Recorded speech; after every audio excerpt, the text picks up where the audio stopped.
Hi friends, welcome to our channel. Gupta గోర గురించి చెబుతూ ఉంటాడు. అతగాడు అందరికీ దూరంగా ఉండి బలాన్ని పెంచుకుంటున్నాడు. ఈసారి బలముతో నీకు ఎదురు పడుతున్నాడు. అది అర్థం చేసుకో బాలిక. నేను నీకు అడ్డుగా ఉన్నా సరే నన్ను అడ్డు తొలగించి మరి నిన్ను పలుమారు సార్లు తీసుకువెళ్ళాడు అంటేనే అతని బలం అర్థం చేసుకో. ఆ ఘోర ఈసారి సాధన చేస్తున్నాడు నిన్ను బంధించుటకు.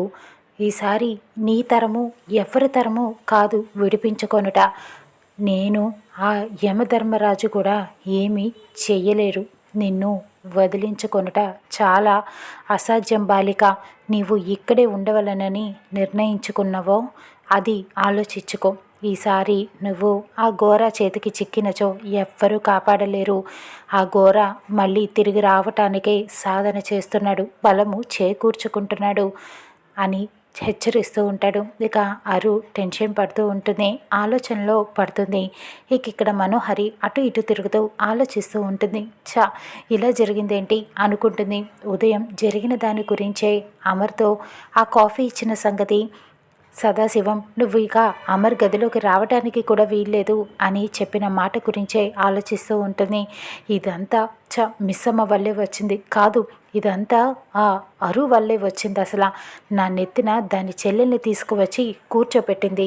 ఆ అరుంధతి ఆ ఒక్కరోజు సైలెంట్గా ఉంటే అమర్ నా మెడలో తాళి కట్టేసేవాడు. ఈ బాగీని తీసుకువచ్చి నాకు తగిలిచ్చింది. ఈరోజు ఈ ముసలోళ్ళ సంగతి అంతు చూసేదాన్ని, నన్ను అన్న వీళ్ళందరినీ రోడ్డు మీదకి గెంటేసేదాన్ని అని చెప్పి అనుకుంటూ బాబ్జీకి ఫోన్ చేస్తుంది. బాబ్జీ ఫోన్ లిఫ్ట్ చేయాలా వద్దా, ఈ మేడం మళ్ళీ ఫోన్ చేసిందే, తీస్తే ఒక బాధ తీయకపోతే ఇంకో బాధ అని చెప్పి అనుకుంటూనే మనోహరి ఫోన్ని లిఫ్ట్ చేస్తాడు. చెప్పండి మేడం అని అడుగుతూ ఉంటాడు. నేను చెప్పిన పని ఏం చేశావు అని అడుగుతూ ఉంటుంది. మేడం ఇక నాకు ఓపిక లేదు మేడం. ఆ ఘోరాని నేను వెతకని చోటే లేదు, ఎక్కని కొండ లేదు, చూడని ప్లేసు అన్ని చోట్ల వెతికేశాను మేడం. కానీ ఆ ఘోర ఎక్కడ ఉన్నాడన్నది ఏమీ తెలియటం లేదు. ఇక నా వల్ల కాదు మేడం, ఆ పనికి ఇంకెవరినైనా చూసుకోండి అని చెప్పేస్తూ ఉంటాడు. నేను అందుకు ఫోన్ చేయలేదు. సరే కానీ నాకు నీతో వేరే పని పడింది, చేస్తావా అని అడుగుతూ ఉంటుంది. లేదు మేడం చెయ్యను, నాకు ఓపిక లేదని చెప్పానుగా మేడం అని చెబుతూ ఉంటాడు. ఇక అప్పుడు మనోహరి ఆ పని చేసి పడితే నీకు 5 లక్షలు ఇస్తాను అని చెబుతూ ఉంటుంది. నిజంగానే మేడం, మీరు చెప్పింది నేను వింటుంది నిజమేనా అని అడుగుతూ ఉంటాడు. నిజమని చెప్తున్నాను కదా, నాకు ఆ పని చేసి పెట్టు, మరుక్షణం నీ చేతిలో 5 లక్షలు పెడతాను అని అంటుంది. ఇప్పుడు వస్తావా అని అడుగుతూ ఉంటుంది. వస్తాను మేడం, పరిగెడతాను, హై జంప్ చేస్తాను, మీరేం చెప్తే అది చేస్తాను, మీరు చెప్పిన నెంబర్ అంత టెంప్టింగ్గా ఉంది అని అడుగుతూ ఉంటాడు. లారీని నడపాలి 1 గంట అని చెబుతూ ఉంటుంది. ఎవరి మీద మేడం, రోడ్డు మీద మనిషి మీద అని అడుగుతూ ఉంటాడు. ఆ మిస్సమ్మ మీద, ఆ మిస్సమ్మని పైకి పంపించాలి అరుంధతిలాగా అని చెబుతూ ఉంటుంది. ఇకప్పుడు మేడం చాలా కష్టం మేడం, ఆ అమరేంద్ర ఆమె మీద ఈగ కూడా వాలనివ్వడు, అది కష్టం అని చెబుతూ ఉంటాడు బాబ్జీ. అమరేంద్ర ఉండడు పక్కన, మిస్ అమ్మను ఒక్కదాన్ని బయటికి తీసుకువస్తా, రేపొద్దున నువ్వు ఆ పని పూర్తి చెయ్యి, మరుక్షణం నీ చేతిలో డబ్బు ఉంటుంది అని చెప్పడంతో అలాగే మేడం, ఆవిడ్ని ఒక్కదాన్నే బయటికి పంపించండి, నేను పని పూర్తి చేస్తాను అని మాట ఇస్తూ ఉంటాడు. ఇక ఫోన్ పెట్టేశాక మిస్ అమ్మ రేపు ఉదయం నీ డప్పు మోగబోతుంది కాసుకో అని చెప్పి సంతోషపడుతూ ఉంటుంది. అమ్ము, అంజు, ఆనంద్, ఆకాష్ గదిలో చదువుకుంటూ ఉంటారు. చాలా డల్గా ఉంటారు. మిస్ అమ్మ వెళ్తుంది. ఏం చేస్తున్నారు పిల్లలు అని అడుగుతూ ఉంటుంది. వాళ్ళు సీరియస్గా చూస్తూ ఉంటారు. చదువుకుంటున్నారా, ఓ కనిపించట్లేదా అని అడుగుతూ ఉంటారు వాళ్ళు. ఈ టైంలో ఏం చేయాలి అని అడుగుతూ ఉంటుంది. ఏం చేస్తాం అని వాళ్ళు అడగటంతో ఏం చేయాలి సరిగ్గా ఆలోచించి చెప్పండి అని మిస్ అమ్మ అడుగుతూ ఉంటుంది. మిస్ అమ్మ నువ్వు మాకేదో చెప్పాలని చూస్తున్నావు, చెప్పు అని అమ్మ అడుగుతూ ఉంటుంది. ఇక వాళ్ళ చేతుల నుంచి బుక్స్ తీసుకొని అందరి దగ్గరికి వెళ్ళి మిస్ అమ్మ అడుగుతూ ఉంటుంది. డాడ్ ఈ టైంలో ఏం చేస్తున్నారు, ఒంటరిగా ఉన్నారు కదా, ఒక్కరే ఫీల్ అవుతున్నారు, ఒంటరిగా చాలా బాధపడుతున్నారు, ఆయనకి ఏమీ టైం స్పెండ్ చేయడానికి లేదు, కాబట్టి మీరు ఆ ఒంటరితనాన్ని పోగొట్టాలి కదా, డాడ్తో మాట్లాడాలి కదా అని అడుగుతూ ఉంటుంది. మరి అలాంటప్పుడు ఏం చేయాలి అని అడుగుతూ ఉంటుంది. అమ్ము అంటుంది ఇలాగా డాడ్తో మాట్లాడాలని, టైం స్పెండ్ చేయాలని, కబుర్లు చెప్పాలని మాకు ఉంటుంది. కానీ డాడ్ చాలా స్ట్రిక్ట్. మార్క్స్ గురించి మాత్రమే అడుగుతారు. స్కూల్లో ఏం జరిగింది ఏంటి అనేది ఎప్పుడు అడగరు అని బాధగా చెబుతూ ఉంటారు. ఇక అంజు అంటుంది, నేను డాడ్తో మాట్లాడేదాన్నే. డాడ్ అంటే మీకంటే నాకు ఎక్కువ భయం. కానీ అమ్మ సపోర్ట్ని చూసుకొని అలా ఎక్స్ట్రాలు చేసేదాన్ని. కానీ ఇప్పుడు భయమేస్తుంది అని చెబుతూ ఉండటంతో మిస్ అమ్మ అంటుంది, అందరూ ఇలా రండి. మీ డాడ్కి మీరంటే చాలా ఇష్టం తెలుసా. ఆయన కోపం పైకి మాత్రమే అని చెప్తూ ఉంటుంది. లేదు మిస్ అమ్మ, డాడ్ చాలా స్ట్రిక్ట్ అని అనటంతో, లేదు ఇదివరకు మీరు కొడైకెనాల్లో ఉన్నప్పుడు స్కూల్కి ఎక్కువ తీసుకెళ్ళేవారా, ఇప్పుడు ఎక్కువ తీసుకెళ్తున్నారా అని అడగటంతో, ఇప్పుడే తీసుకెళ్తున్నారు అని చెప్తూ ఉంటుంది.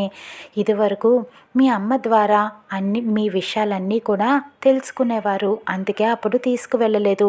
ఇప్పుడు అమ్మ లేదు కాబట్టి మీ విషయాలు చెప్పడానికి ఎవరు లేరు కాబట్టి మీ నాన్న మీతో టైం స్పెండ్ చేయాలనే మిమ్మల్ని స్కూల్ దగ్గర డ్రాప్ చేస్తున్నారు. అందుకనే మీ నాన్నతో మీరు ఒక్క 2 మినిట్స్ ఫ్రెండ్లీగా కూర్చొని కబుర్లు చెప్పారనుకో మీకు ఫ్రెండ్ అయిపోతారు. డాడ్ పైకి మాత్రమే అలా స్ట్రిక్ట్గా ఉంటారు. డాడ్కి అన్నీ అరవటం, కొంచెం కోపంగా ఉండటం మాత్రమే తెలుసు, అడగటం తెలియదు. మనమే అర్థం చేసుకోవాలి.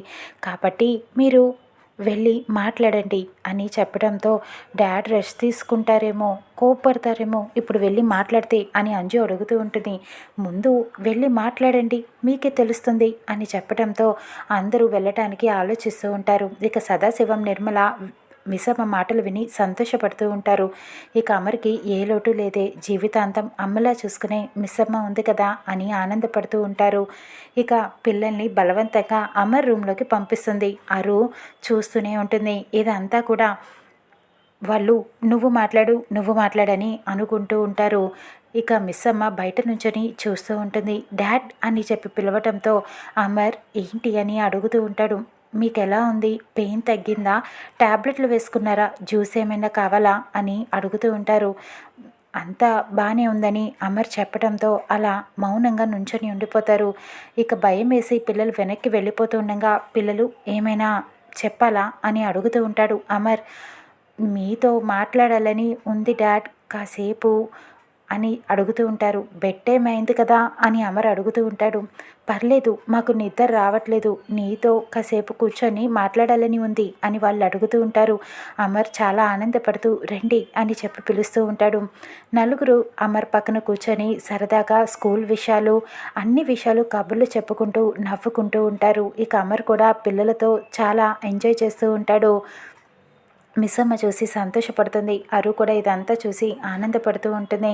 ఇక రాతోడు కింద సదాశివాన్ని అడుగుతూ ఉంటాడు. సార్, ఈ నవ్వులేంటి, మన ఇంట్లోనేనా, సారేనా నవ్వేది అని ఆశ్చర్యంగా అడుగుతూ ఉంటాడు.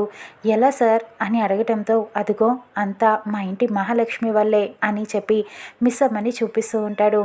ఏంటి మామయ్య, ఏంటి అత్తయ్య, ఏమైంది అని అడగటంతో, చాలా థ్యాంక్స్ మిస్సమ్మ, పోయిన నవ్వుల్ని తిరిగి తీసుకొని వచ్చావు, అమర్ మొహంలో నవ్వుని చూపించావు, చాలా థ్యాంక్స్ అని నిర్మల బాగీని పట్టుకొని చాలా ఎమోషనల్ అయిపోతూ చెబుతూ ఉంటుంది. అది నా బాధ్యత అత్తయ్య, మీరు పాలు తాగుతురు కానీ నేను ఇప్పుడే వెళ్ళి తీసుకొస్తానని వెళ్తుంది.